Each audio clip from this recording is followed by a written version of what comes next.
Voici les order blocks le plus puissants qui existent sur le marché boursier. Je ne sais pas déjà tu traites quelle stratégie, mais si tu utilises les order blocks et tu ne connais pas encore localiser les meilleurs order blocks qui existent, alors cette vidéo est faite pour toi parce que dans cette vidéo, je vais te présenter les meilleurs order blocks et les plus puissants que si tu vois seulement sur le marché, il ne faut même pas encore hésiter, directement tu actives la position.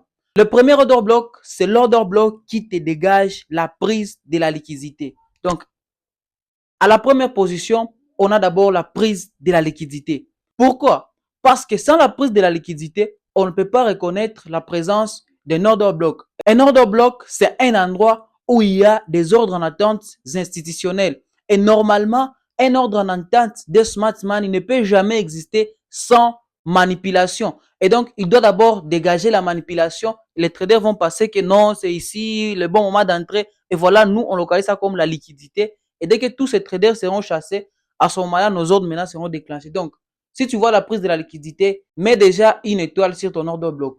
Deuxième condition, ton order block doit dégager un fair value gap. Et ça, c'est une condition obligatoire. Sans cette condition, un order block ne peut pas exister.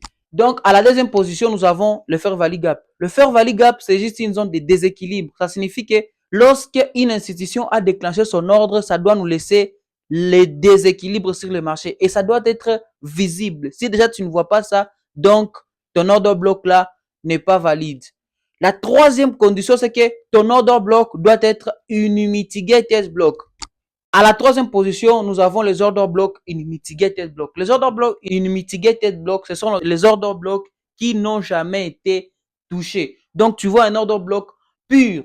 Ça signifie que ça possède encore plusieurs probabilités de réussir. Si tu vois un OB qui a été déjà refermé, ça signifie qu'à la deuxième position, ça te fera juste office d'une résistance ou soit d'un support. Et là, ça diminue encore la probabilité de réussite.